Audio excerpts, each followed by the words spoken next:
Hello my fellow YouTubers, John Duckworth here again. So today, 22nd of October, we are in Preston. I'm just going to show you various landmarks, places of interest, etc. And again, I'm filming this on the Osmo Pocket 3. Right, so at the moment we are stood on the Flag Market. You see there's quite a queue for a very popular local delicacy or delicacy. It's not open yet, obviously, so it's called the Spud Brothers. There's been spuds for sale on Preston Market for as long as I can remember. These are the latest people selling the delicacy. Anyway, to get back to the Preston Market then. So the Preston Flag Market, it gets its name from an historical stone flag that was once part of the bull baiting area, which was trading actually started on the Preston Flag Market following the railway's arrival in 1838. So a few weeks back I did a video regarding the Harris Museum and Library, now known as the Harris. It's a Grade 1 listed building in Preston here, and it was founded by Edmund Harris in 1877. It is a local history and fine art museum, and work actually started on the museum in 1882 and it officially opened in 1893.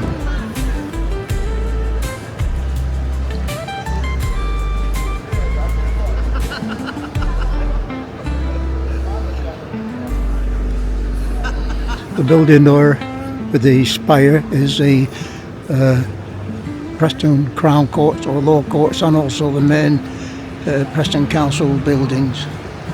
And this queue doesn't seem to be getting any shorter for Spud Brothers, so I'm going to try to wind my way around them and get to another point I wanted to show you, which is the cenotaph. This is Harris Street, and up at the top there is Guildhall, and it's not as busy as it used to be. There used to be lots of shows and concerts and stuff in there, but it might get back into its rhythm again. I think there's some really nice buildings here in Preston. I really do. Anyway, I get back to the cenotaph.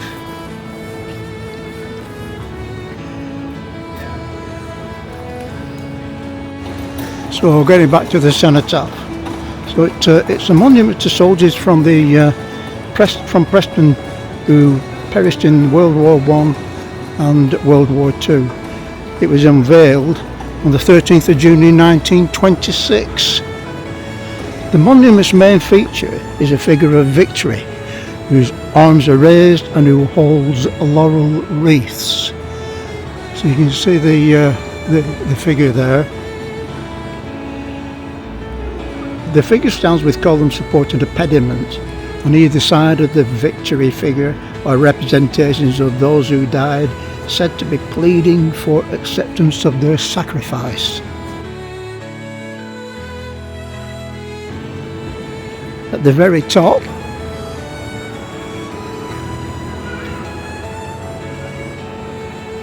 is the very top of the monument is the empty coffin, hence the word cenotaph or empty tomb, which with cherubs and strands of foliage curved around it.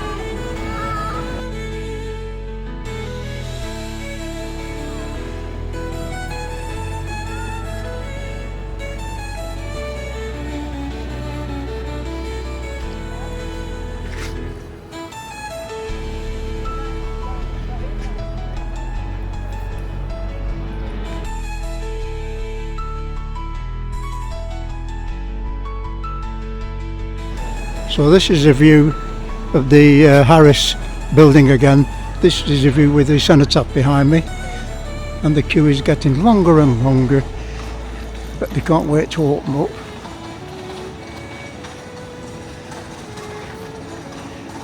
So as I said earlier, there's Cheapside, and Cheapside runs down into Friargate, which is there.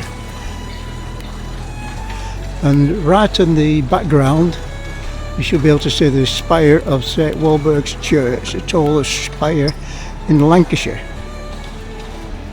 The building behind the cenotaph used to be the main post office. Obviously that's changed now, and there's various organisations using it, but it's also looking a bit, getting into a bit of state of disrepair by the looks of it.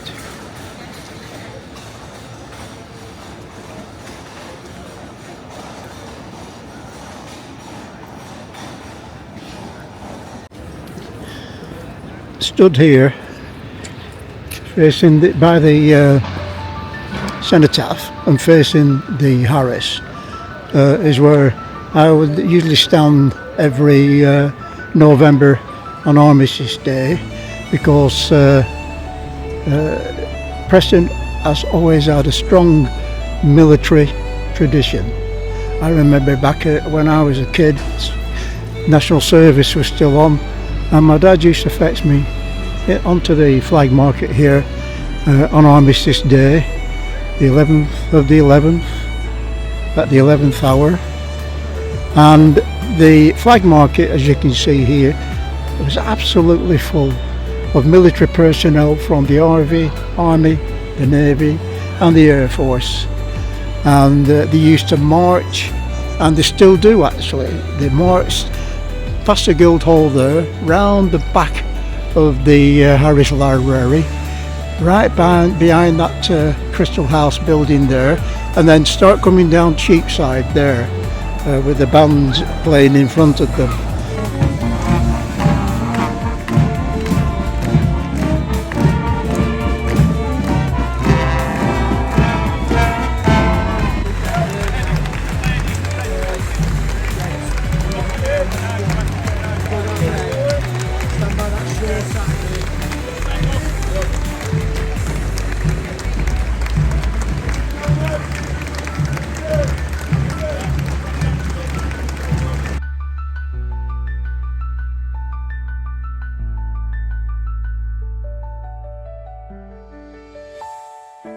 Then they would do a right turn and position themselves by the marshals onto the flag market, and then they'd all dress down and stand to attention, ready for the parade marshal to stand on the tees facing the cenotaph.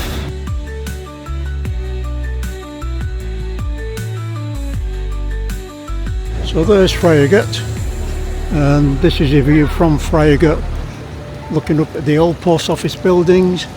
Then you've got the cenotaph, and then the Harris. So what we're going to do now is venture into the Harris, even though I did a video of it a few weeks ago, and it's on my YouTube channel. I'm going to go in again and just see how it looks using this particular piece of equipment.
I'll just let this interior of this building speak for itself.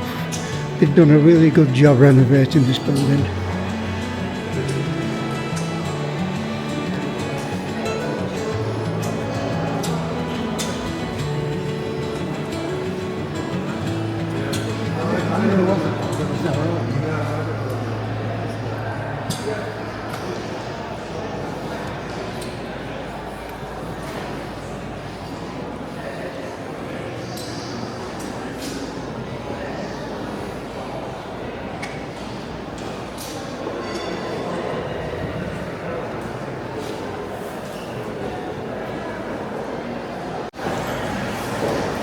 So, one of the visitor favourites at the Harris is what they call Foucault's pendulum, which was installed in 1909 by George J. Gibbs, and he was the honorary curator of Preston Observatory.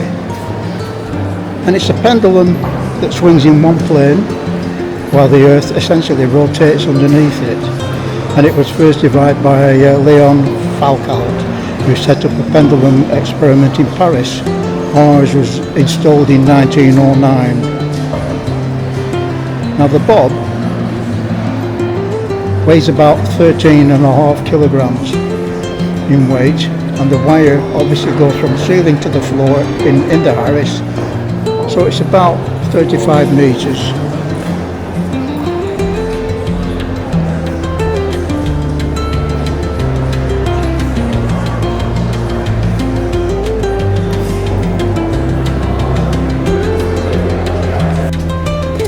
I'm going to go into the shop now and the library.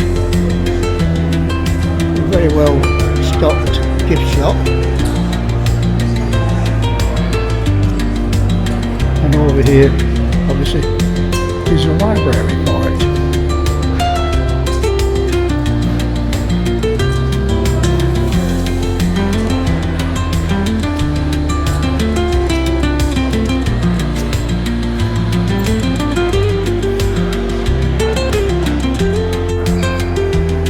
So now we're going to go on to the second floor. And as I walk up these stairs, you will notice the names engraved on the wall.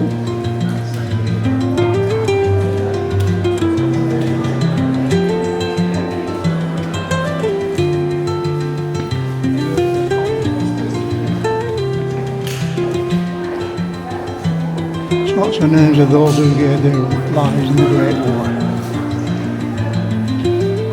And they're on both sides of each staircase.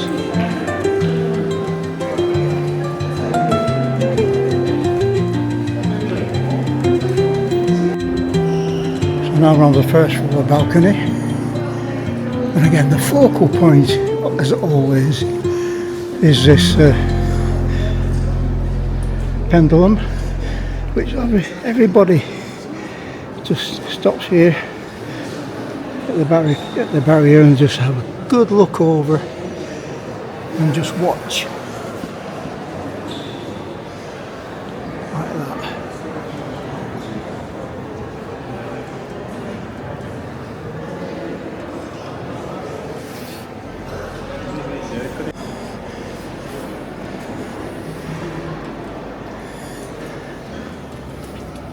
There's a reading room here.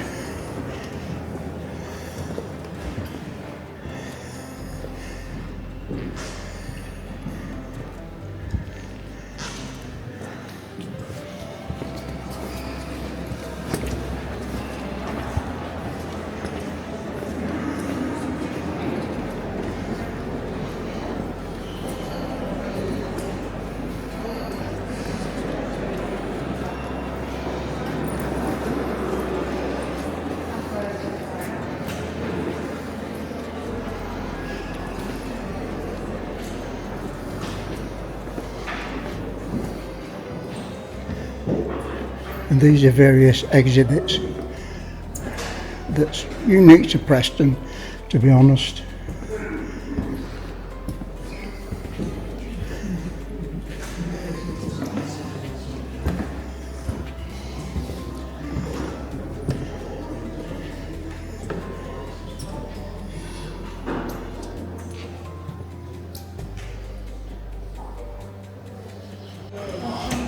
Evidence of a Roman road and camp at Whately points to early Roman activity. The area was also settled by Vikings, which is evidenced by the 1840 discovery of the Cuerdale hoard, a large cache of silver. The name Preston originates from the Old English priest town, indicating a religious settlement established by the Angles.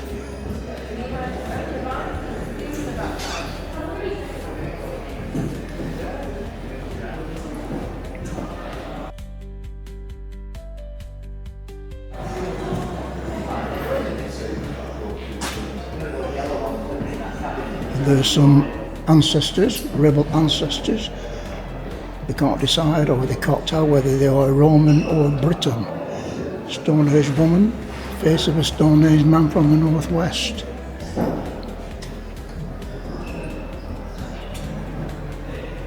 So this area is really steeped in history.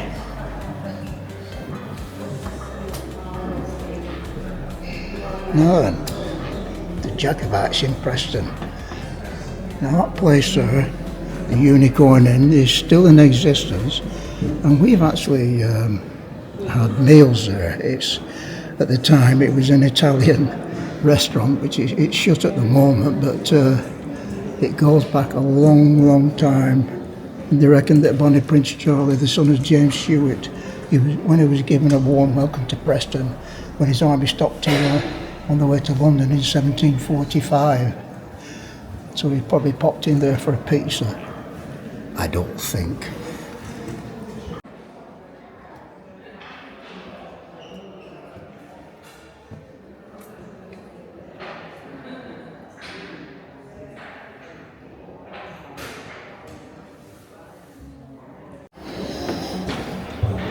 So Preston became a market town after receiving a royal charter in 1179 and became a significant centre for the textile industry. And if you look in industry, and if you look here, this is a scale model of all the cotton mills that was around the Preston area. Cotton was the main industrial thing. Get lost for words at times. It was the main industrial work at the time, and you had Preston, Blackburn, Darwin, and all the other towns in the northeast as well were all dominated by the cotton industry. The artist Henry Holiday designed this stained glass window inspired by the ancient Greece in 1905.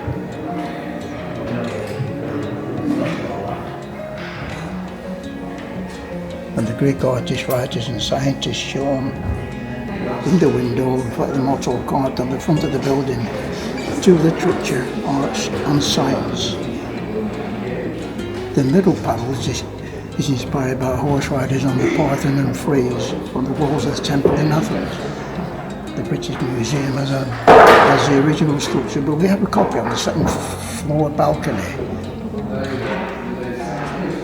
So you've got the poets Sappho and Homer, playwrights Aeschylus, Sophocles and Euripides, and then the artists Apelles, Zeuxis, Praxiteles and Phidias. And you've got the mathematicians, Euclid, Archimedes. You've ever heard of the Archimedes screw? Well, that's him. He did that, he designed that. And the philosophers Aristotle, Pythagoras and Plato. Pythagoras, he was the one who had the theory of Pythagoras, which I do not understand. So we'll now go up on the third and final floor.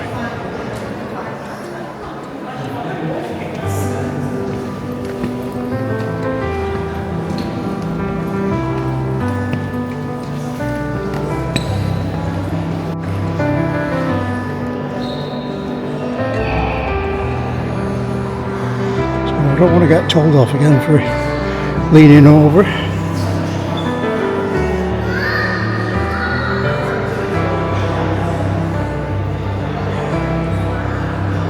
And you can still see the Penguin cable swinging from up there.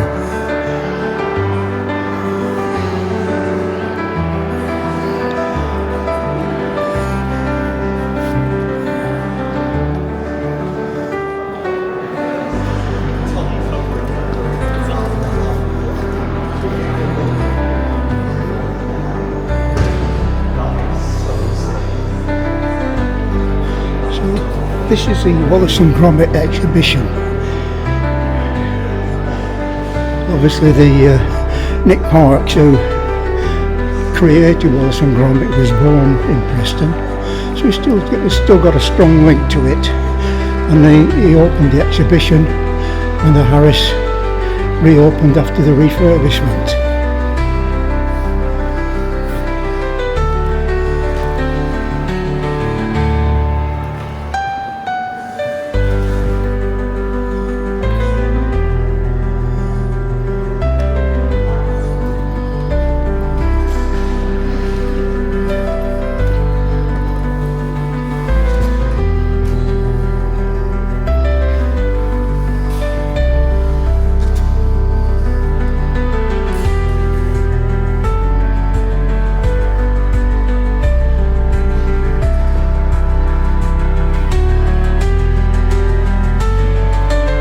Various descriptions that Nick provided.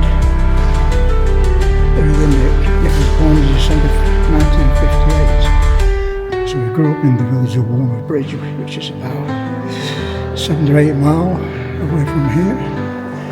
But he also lived in Preston and in Pembrokeshire.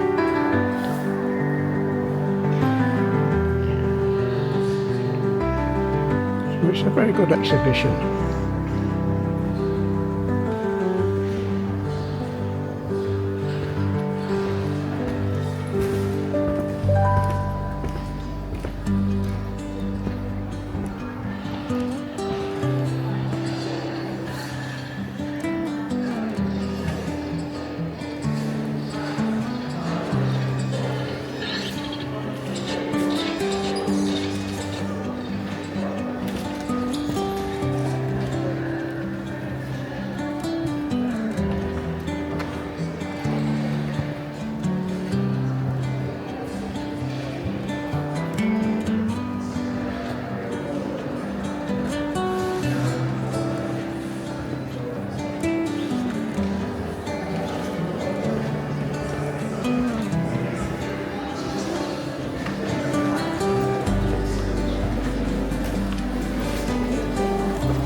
Yeah, so that's a tour of the library, or the Harris as it's likes to be called.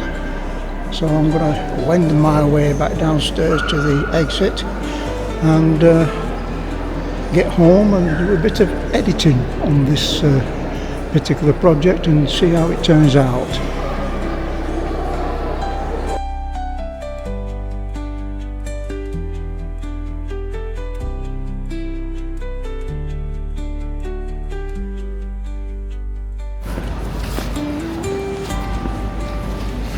So I'm back out, done everything.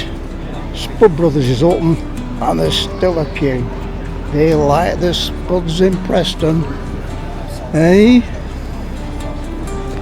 So down there, that is Fishergate, and that runs out down to the Preston railway station and then out towards Pembrokeshire. Walking up this way you can see the parish church. This is called Church Street.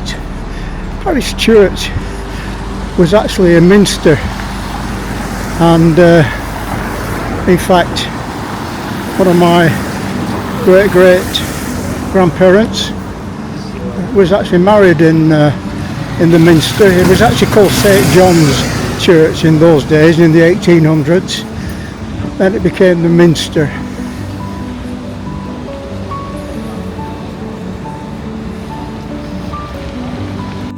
So I'm going to be doing a video of the parish church, the Minster, St John's Church, whatever you want to call it. So I'm going to get my act together. I'm going to do a video of that.